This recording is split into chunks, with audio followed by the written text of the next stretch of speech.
watching the station covering all of the DMV. This is DC News Now. Thank you for joining us for DC News Now at 4. I'm Mark Hall. And I'm Tosin Fakile. We're going to kick things off with a check of your forecast on this Tuesday. All right, well, let's head over to meteorologist Damon Madsen with the first look at our forecast. Damon, a flood watch in effect.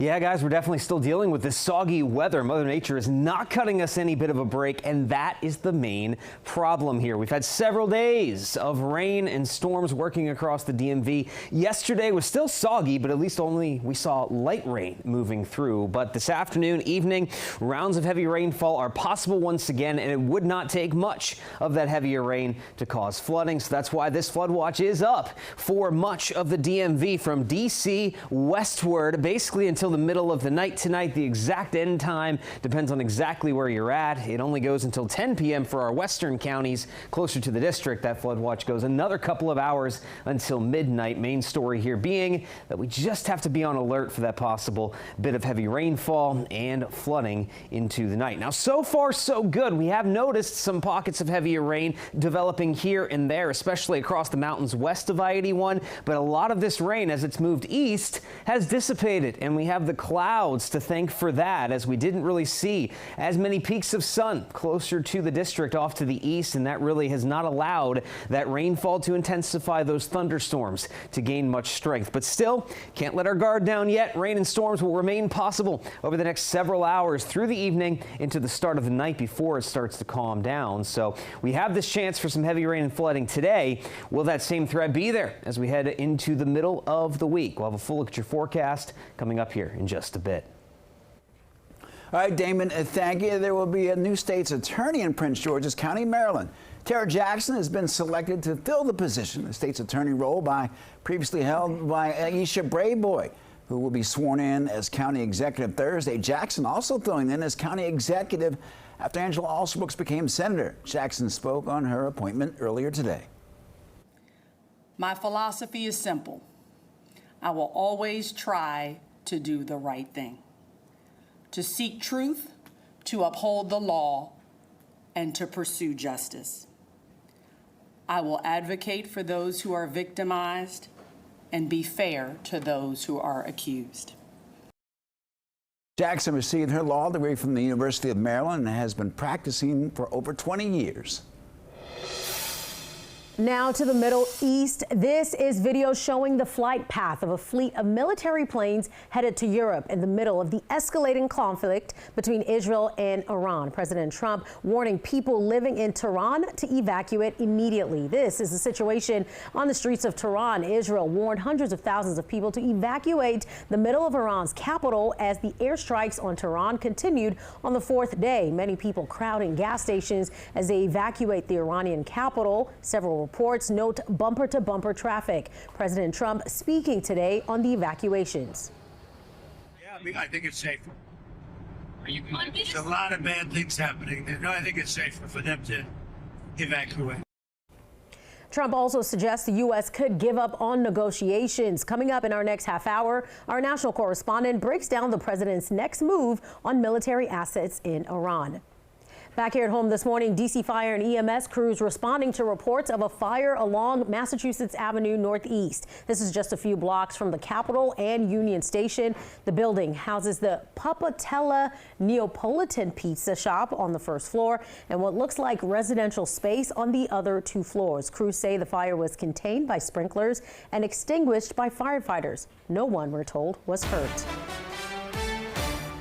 Well, DC News Now continues to be your local election headquarters as Democratic voters are deciding who their choice for lieutenant governor and attorney general will be. Yeah, the polls opened at 6 in the morning for Virginian voters to make their selections. DC News Now's Dave Laval joining us now from Fairfax County Government Center. Dave, what has the turnout been like?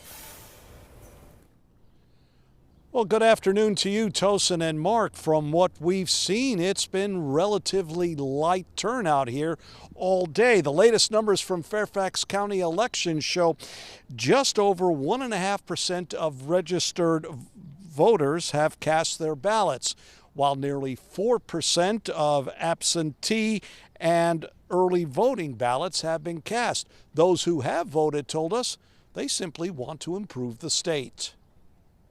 I'm feeling good. Ethan Gertz took part in his first election as he cast his ballot at the Fairfax County Government Center. I'm glad that I can finally now participate in our electoral process. I just want to vote. Lou Pulley had trouble doing that. Pulley said he showed up at the government center after he got denied at his precinct. Pulley then went back there to vote after elections workers said that's where he had to cast his ballot. No democracy is under threat. I didn't think. Voters will decide which of the 6 Democratic candidates for lieutenant governor will head to the November general election. It's a smaller field in the attorney general's race, which has 2 candidates. People we spoke to, including Jim Riss, told us what they seek in their choices. Best qualified. My top priority is winning in November because I think the Republican candidates are not as good. I eventually just chose one that I thought represented my values the best. For the first time, Ethan Gertz got his voice heard at the ballot box. And just a reminder, the polls close tonight at 7 o'clock. And of course, we will have all the results for you tonight on DC News Now. We're live in Fairfax County. Dave Laval, DC News Now. All right, Dave, thank you. And again, for the latest on Virginia's primary, you can head to our website, dcnewsnow.com. All right, we're going to take a live look right now at Reagan National Airport this afternoon. The Federal Aviation Administration tightening where helicopters can fly over near the airport following January's deadly crash that killed 67 people. The map right there on your screen that we're going to show you. The map on the left represents flying zones before NTSB made preliminary recommendations in March.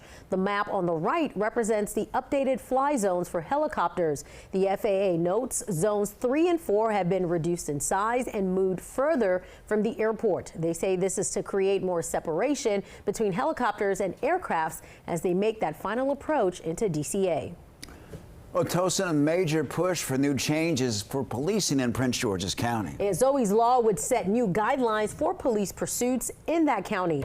The legislation named after a little girl who was killed in a crash during a police pursuit earlier this spring. And DC News Now's heard from the family this afternoon, and we find DC News Now's Randy Bass in Largo with more details. Randy.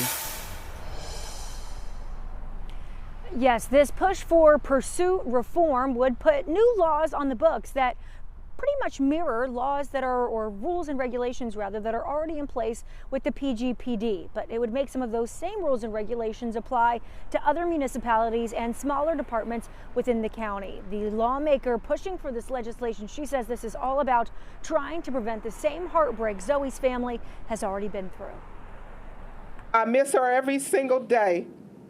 I miss her laughter. I miss our weekend visits. Her sweet voice calling me on the phone, Mama. And I say, hey, Moo Moo, how you doing? Gina Pryor remembering her 3-year-old granddaughter Zoe, killed after a police pursuit with District Heights and Capitol Heights officers, ending in a crash along busy Addison Road back in March. Zoe's older sister. My sister had a lot. She had a long life. Get it, man. Also emotional during today's press conference. I miss us. Yes. This tragedy was preventable had the officers made a different decision, one rooted in sound judgment and concern for the public safety. Zoe would still be here today. Councilmember Crystal Oriata introducing Zoe's Law today, which would limit police pursuits in Prince George's to cases involving felonies, violent misdemeanors, or situations where a suspect poses an imminent threat to others. This past spring, there were several deadly pursuits in the county, killing innocent bystanders.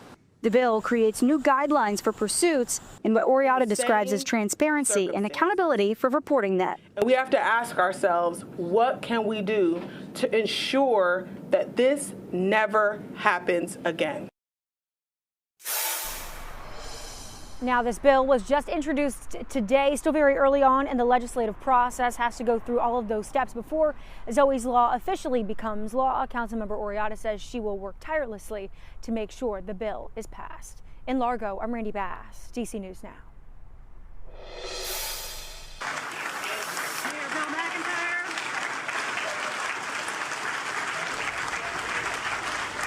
A warm welcome for Hagerstown police officer Langley Dean, who is released from the hospital in Hagerstown today after being shot last week. He was reportedly hit in the arm, shoulder, face, and head. It happened on Thursday. Police were called to a home on Forest Drive in Hagerstown for a domestic violence concern. They say the suspect, Daniel Anderson, used a 20-gauge shotgun and fired at the officer at close range. Investigators say Anderson surrendered 8 hours later. He's being held without bond. Obviously, a tough experience for him. It's going to be a road to recovery, not only physically, but mentally. But it looks like he has a lot of support moving forward. Yeah, I'm sure that police department is glad to have him back as opposed to the alternate situation. Absolutely, Tosin. Yes, indeed. And still ahead.